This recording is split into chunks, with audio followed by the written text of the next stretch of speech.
In a way, it is very easy to belong to the family of Jesus. It's not that hard. All we have to do is just listen and obey the word of the Lord. And we're in. We're part of the tribe. We're part of the clan. And today, two who really are in and have made it as part of the family is St. Hedwig and St. Margaret Mary Alacoque. So, three. Who's the third one? John Paul? Is he today? I think so. No. Isn't it?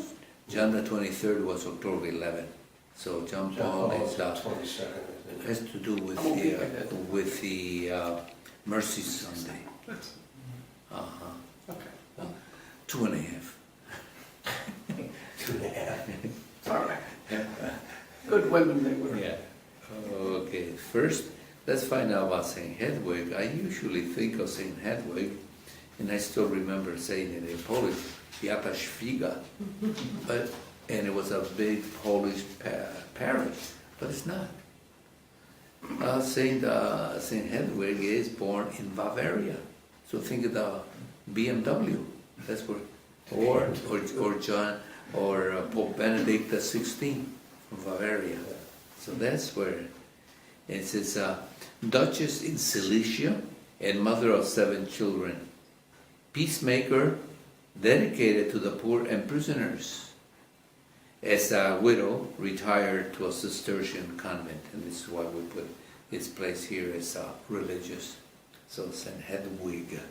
So actually Hedwig with a W. And then Margaret Mary. So this is about 4 centuries later. On October 17, that was she passed away, and it's in 1690, at the age of 43. If we think of the Middle Ages, that's already full life. That's a Full life, 50 years. French Visitandine mystic who promoted devotion to the Sacred Heart of Jesus, a feast which helped free the Church from the spirit of Jansenism, promoted First Friday devotion. And so this is but a continuation of what we had divine mercies. And so as you can see, Sacred Heart of Jesus in the 1900s, so there's always the tender part of the Church to remember the mercy of God at all times, because somehow or other we tend to become so rigid, and somehow or other the Church brings us back through Sacred Heart, through the divine mercy, etc., etc. So the saints keep reminding us of the tenderness of God. So we're in the gospel today. It reminds us that we are that kind of a family with a sense of tenderness, with a relationship to each other, and that the Lord accepts us. And He only asks us, just do the will of my Father. Whoever does the will of God.